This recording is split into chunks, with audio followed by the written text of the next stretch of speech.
Sara Bannon. I think most of you know her. We're glad to have you here. Glad to have you back.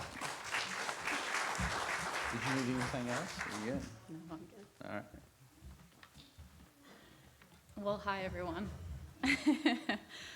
It's really good to be here and see all of you. So I'm here to talk about Poured Out, and it's going to be pretty casual. So if you have questions, shout them out. Let me know what you want to know. So for those of you who don't know, so I've been working at Poured Out now since 2017, and before that, volunteering with the Haiti programs mostly, going to Haiti and leading trips.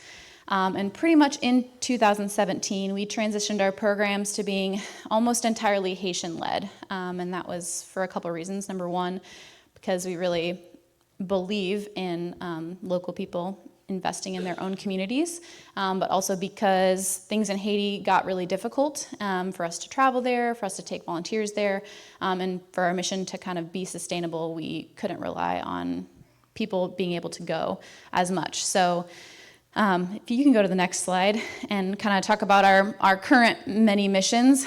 So Poured Out got started out because a group of us wanted to do disaster relief in Haiti after the earthquake back in 2010. And so we kind of have like two big passions, disaster relief and clean water. And those have really, honestly, flowed together really well over the years. And we've got to help with clean water here in the U.S. We've got to help with the disaster relief in Haiti, and really are open to kind of wherever the Lord leads us as far as the needs of others. So we've changed our mission, done some side projects. It's been honestly a really fun thing to just get to go over wherever the needs are. So currently, we kind of have four main goals. So number one is our in-home filters in Haiti. So this is our original program that we started back in 2010. We kind of identified that there's a lot of access to water in Haiti, but almost none of it is clean. So Haiti has a very high water table, so you can pretty much dig a hole anywhere and you're gonna hit water, but it's all contaminated because of lack of sanitation. And so our first kind of goal was to help people get clean water in the most accessible way possible. So our in-home filters, they are still going strong after almost 20 years. And basically it allows people to gather water at wherever they want to, whatever water they can get to, and have clean water in their home. So we have, at this point, over 2,000 filters in homes across mostly the southern part of Haiti. And for the last, 8 years, those have all been installed by our Haitian staff, and they keep all those up. So it's a really, honestly, beautiful relationship to see, because they'll be like texting me, oh, hey, this person's filtered in this home, did this happen, and they had questions about this, and they just go and they do it. They really are just living into that this is like a part of being in a community, and whatever comes up, they're taking care of. So it's really cool to see them kind of just take ownership of that program almost entirely, and have such great relationships with people. The second kind of program is our waterhouse systems in Haiti. So a few years into our mission in Haiti, we kind of started feeling like we could clean a water source at the source, and it not be so reliant on the in-home filtration, but it be about like wherever they collect their water. And so we started building these waterhouse systems, and basically, they filter all the water that comes out of the well so that when people come to collect it, it's already clean. So this eliminates the need for them to have an in-home filter, so it helps us reach more people. But also, it kind of, again, builds that community relationship around a singular well, and there's a lot of ownership that goes into those community systems. And in a little bit, I'll explain a little bit how they work. But at this point, we have 21 water houses in Haiti, which is crazy. And they provide water for over 25,000 people. So those are also managed by our Haitian staff, and they also are the ones who kind of identify new communities in need. So kind of some of that criteria is, do we have a group of people who will take care of it, who can learn about it, who will maintain it? What are the needs in that community? Would in-home filters work better, or would a larger system work? And then they build it. So it's really cool. We just finished up one system, which I'll let you guys see some pictures of and stuff later. But yeah, those are really impactful. The third thing is we still do disaster relief in the U.S. So we have moved to more of a like short-term deployments. We do like a few weeks at a time, and we take groups of volunteers. So that is one way that if anyone is interested in-person volunteering, that you can still get involved at Poured Out, is we do take those deployments. The last one we went to was like the Asheville tornadoes in the spring, and we basically provide free services to people who are mostly needing to like tear down, push stuff to the road. We do like muck outs and like flooding and things like that. So pretty much all on the like getting the house ready for rebuilding side of things, and those are all free services. So a lot of cities will do things like picking up trash for free, but you have to get all the building materials or whatever happened to your home to the street, which is obviously a huge barrier for a lot of people. So we have used our disaster relief skills in many, many cities in the U.S. and also in Haiti, helping with the hurricane that happened a couple years ago. So those are amazing skills to have. And then our fourth option is water solutions outside of Haiti. So we've done this in a couple ways. We have done some water house systems in the U.S. actually. These were at urban farms who had like no access to sustainable water, like through the city or something, and who are providing a huge service to their communities by like growing food or giving away food or doing education of some kind. So we actually kind of like shifted our water house model from a well to collecting rainwater at the urban farm and then filtering that in order to do like irrigation and veggie washing. And then we also did our first system in Uganda. So Uganda was a really cool God connection. We had a board member who was attending a church in Arizona who like heard about this project called the Kafunjo Community Project, and they were like that they'd been praying and praying about getting clean water there for a few years, and he was like, "Oh, we can do clean water," and so it was a lot of problem solving because totally different climate than Haiti, totally different water access, totally different plan, but we installed our first system there 3 years ago, and then we returned this year. So I'll have pictures of all that coming up too. So you can go to the next slide. Here's kind of just what our water house looks like, so you have a visual. It works basically by having a pump that pumps water from the well, or in the case of U.S. water, from the rain catchment tank, through mechanical filtration. So it's like a 3-stage filter, which cleans out about 90% of the contaminants. Then we added a UV filter, which basically kills all your like viruses and really small stuff that you can't get out through mechanical filtration. And then we added a chlorinator as well. So because a lot of these systems will be used heavily, we wanted to make sure that there was a storage tank available so that people could access water all the time. All of our systems work on solar panels, so that there's no like cost to run them basically, which means that the pump itself only works during the daytime when there's sun, which in Haiti is pretty reliable. Even when it rains, there's sun for the most part, but adding the storage tanks allows people to access the water at any time. And anytime you have storage, there is a risk of recontamination, so the chlorinator takes care of that. So very basic, very simple. We have adapted them over the years for the inevitable things that happen when many hands are helping.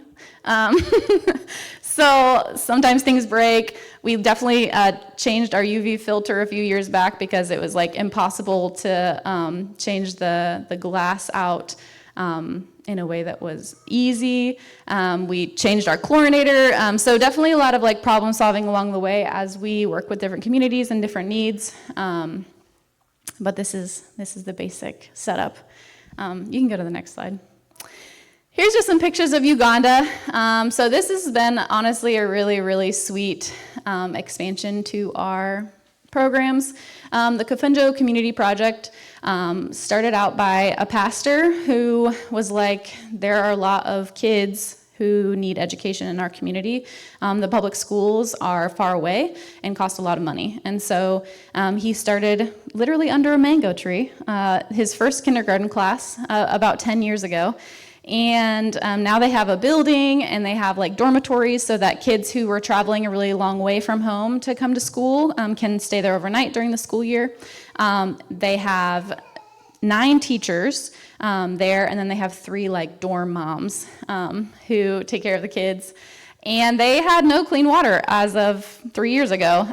They were collecting from a river, literally down a mountain, which was not a fun walk every day. So all the kids would get their little buckets and go down to the mountain river and come back with their water for the day. And so 3 years ago, we went and we installed basically the first stage of the system. So we have a pump now that brings water up from the mountain river to filtration at the dormitories, which is still about 1,000 feet or more from the school. But it was like, again, had to go in stages, figuring out how to make it work.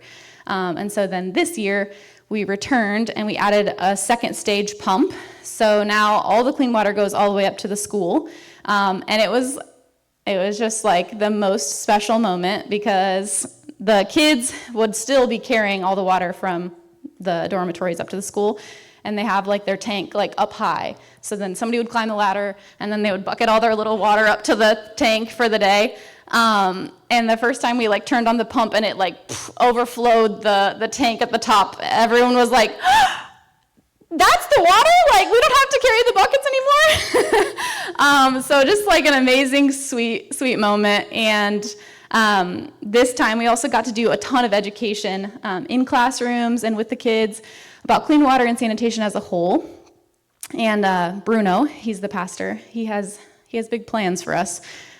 He would like to see water access at their secondary school, which is like a mountain away, as well as like the community that's closest to the school.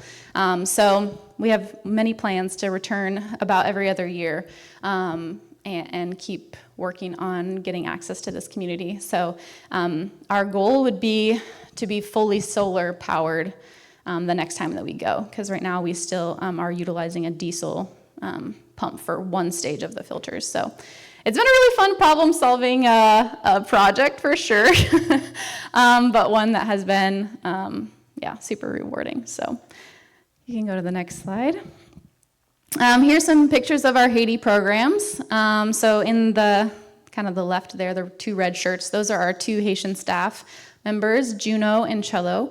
And they are the ones who do all the projects in Haiti. So they just wrapped up a water house system in the community of Praline, which is a community, it's got a school that has like 600 students, and then they have a church, and they have obviously the community surrounding them, and they are kind of like on a mountain. So they basically had one water source, and they have known that it's been contaminated for quite some time, and so it was kind of like a no-brainer that a water house was the best solution here because it will allow the whole community to have clean water. So we just finished up that project in August, and it's been working well. We definitely feel very privileged to still be working in Haiti.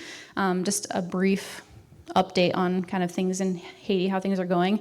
The capital of Haiti, kind of in the center, is at this moment pretty much completely run by gang activity.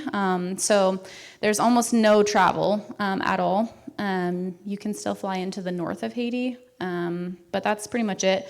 And there's not even an international port that's functioning in the south of Haiti. So the south of Haiti has kind of been completely cut off from any imports that they normally get. And so I would say over the last 3 years, the level of need has really increased because they can't even afford to get to work sometimes, or to buy gas, or to do things because everything costs so much money. And they're relying on a lot of things that they can grow and do there. And so we have seen, I would say, a lot of increased need and increased asks for clean water solutions over the last 3 years, because they know that not getting sick and not having to spend money on treating their water and things like that will affect more intensely affect their day-to-day life and what they can afford outside of that. So we have been doing a lot of problem solving because all of our normal ways that we import our supplies and things we don't have. So we've been partnering with a mission organization called Agape, and they are still doing flights of supplies and stuff to the south of Haiti. And so we every once in a while send our waterhouse filtration equipment and things like that through them. But then we've also sourced a ton more of our supplies in Haiti as well. So always an exciting time when you're trying out a new pump for the first time. You don't know how it works. You don't know what's going to happen. So I just want to, if you take away anything from today, it's just the kudos to our Haitian staff. They really are being the hands and feet. And they really are doing so much to figure out how to continue our work in a really, really, really difficult time. So yeah. They're the best. They do get paid, yes. We pay them regardless of whether they work or not. Because they're always working, honestly. So even when we're not doing an active project, they are getting a salary, and that pays for them to do all the normal checkups, to respond to all the needs that come up with the filters or the waterhouse systems. It's really, you never know what's going to happen. We just had a system kind of out in the middle of nowhere. They had a lot of flooding, and so the well actually flooded, and so they were kind of worried about our pump and things like that. So they just go and they fix it. They check out our system, make sure it's working. So they get paid regularly. And yeah, that is something that our organization needs as far as sponsorship is paying them to continue doing their work. So they are our priority always when it comes to funding because they work hard. Some of those are up 45 minutes up a mountain, and you're carrying big bags of rock, and those people had to walk 45 minutes with a bucket to get water. That's not even healthy. Yeah. Right? So the filters are incredible. They work hard, and it's cool because obviously I've been doing this for a really long time, and you get to kind of see some of the patterns, and there is a lot of really community boosting that happens when we build a waterhouse there, because we hire all local people to build the buildings, the masons, the roof workers. We have people go and do checkups on our filters that have been trained by our staff, so they get a little side pay sometimes, depending on the area or if our guys can respond. And so really kind of pouring into the community and pouring a lot of education and knowledge into the community so that they can support each other. So for it's very different, yeah. Yeah, that's great. It's feels like nothing to us, but they get paid very well for being in their community. So, and we always like to help them out. So currently, Juno is building a house in Haiti, so we're helping him out with that. And Cello runs a school. It's called Top Notch School, and he puts a lot of his salary back into the school. It's similar to the Uganda idea. There was not a school that was affordable in his community, so he built one that people go to for a very low cost. And so they both are very, community-oriented and do a lot for their communities. So you can also sponsor Top Notch Academy. They have school sponsorships for students or teacher salaries, and he runs that completely on his own. But we obviously are very well connected, so we try to help them out whenever we can. So you can go to the next slide. Here's our most recent disaster relief deployment. There was about 20 volunteers that went over a period of 4 weeks in short deployments, and they were able to help, I think it was 32 families in Asheville, the Asheville area. So those are a lot of times people who are able to like drive a skid, run a chainsaw, do some of that skilled labor that might not be accessible, and then increase capacity. So if you're just doing a lot of the stuff on your own, it takes a long time. Kind of like I mentioned, some of those cities will only do like trash pickups and things like that for a certain number of weeks. So you have to get everything to the street by then. So we try to send people volume in order to help make sure that everybody gets their houses cleaned out. And also provide resources and knowledge as far as like insurance claims and FEMA and all those types of things. So those are a lot more unpredictable because they're disasters and we don't always know when they're going to happen. And we are a very small organization, so we also have to have the leadership to go. So if anyone is interested, I can always, yeah. Yeah, in churches. So we always partner with a church, a local church of some kind. And so typically you're staying in like a host home, like someone from the church's home, or in the church themselves. And we have like cots and things we can take, or if they have some sort of sleeping arrangement. And you stay there. We provide meals, or the church or somebody provides meals while we're there. It's actually a really cool experience because a lot of times there is a kind of combination of organizations all working together. And so somebody's doing food for all the homeowners and for the workers, and then somebody's kind of doing the disaster part. Somebody's helping with organization, plugging into the city and things like that. And so it is a really cool opportunity to kind of like work together as well with local partners and make a big difference. So you can go to the next slide. I have a very tiny short video from Cello. He is just sending a thank you. So I just want to say thank you so much. Oh, before that, let me say good afternoon to everyone. So thank you so much for installing this water system here at Pale. And people here are very happy to receive the water because they are not going to be sick anymore. This is what they said, because the water is treated. Let's go inside.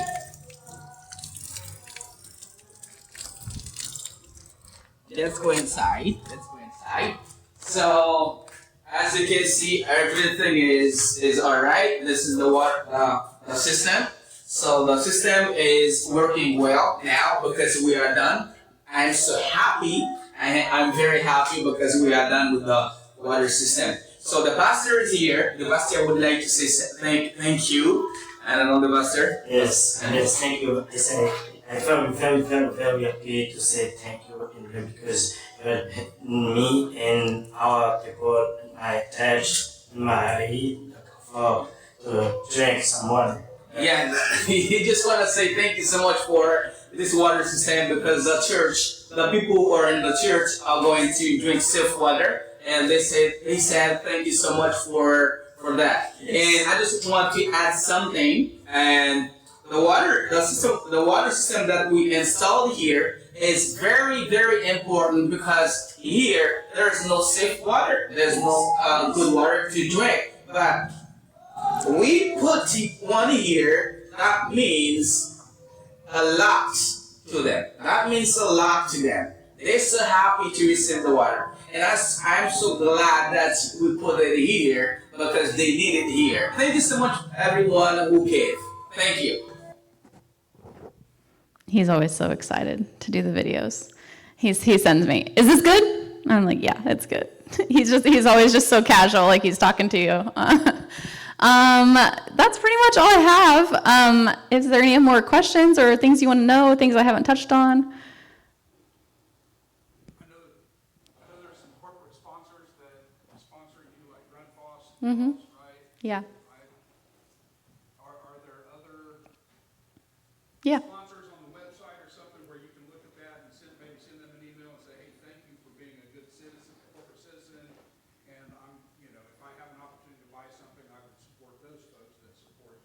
Yeah. So Grundfos Pumps is one of our sponsors last year, or the end of 2023. They gave us a really large grant that allowed us to build 5 water houses in Haiti in 2024, and also do a U.S. project in Detroit. And so they make a solar submersible pump, so we were able to use their product, and it was a really great partnership. Application out for this year, hoping we get that. And another sponsor of us is Pentair or Pentec. Those are the filters that we actually use on all our water houses. And so we obviously use them for every single system that we do. And then outside of that, we have a lot of funding from churches who give for whatever project kind of they feel passionate about within our organization, or for sponsoring the guys' salaries.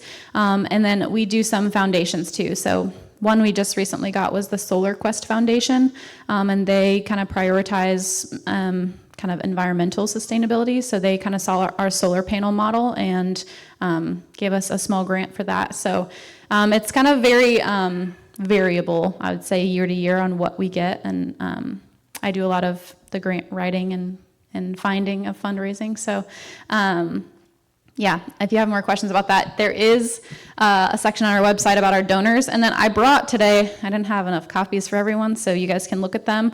But I brought our 2024 annual report, which kind of gives a list of all of our donors, but also all the projects we accomplished in 2024. So there'll be another one that comes out that I'm making right now in 2025, and I can send it to you guys like via email or whatever, so you can see all the things that we did this year. But yeah, it's poured-out.org. Just me. Just me. And I am loosely full-time, I'd say. So I still work as a nurse.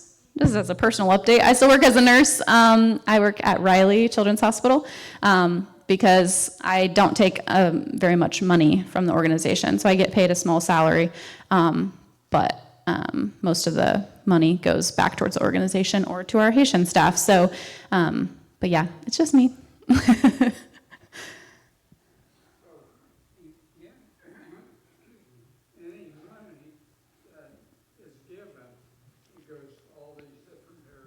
Yeah, so kind of in 2 pockets. So you can sponsor what we call the tributary, which is kind of this operating expenses. So my pay, the guys' pay, and our like things like the website and things like that, kind of as the operational expenses side. And then if you want to give to the specific programs, you give on our website, or you can send a check with just whatever specific program you want to give to, and then that all goes to the program. So if you were to give to Haiti, it would go to things like purchasing our water filters, purchasing our water house supplies, paying our masons to build a building, things like that.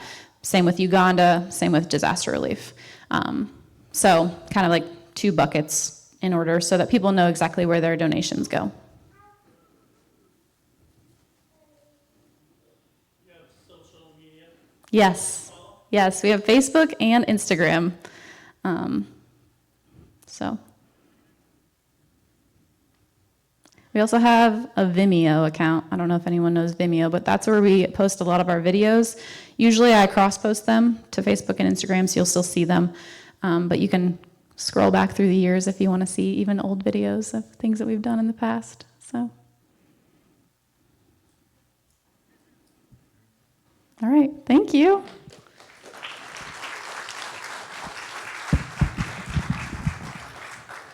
Very good, thank you. Well, thank you. That's very important work you're doing. I think we all here take things for granted with water and safe water. So thank you for everything you do.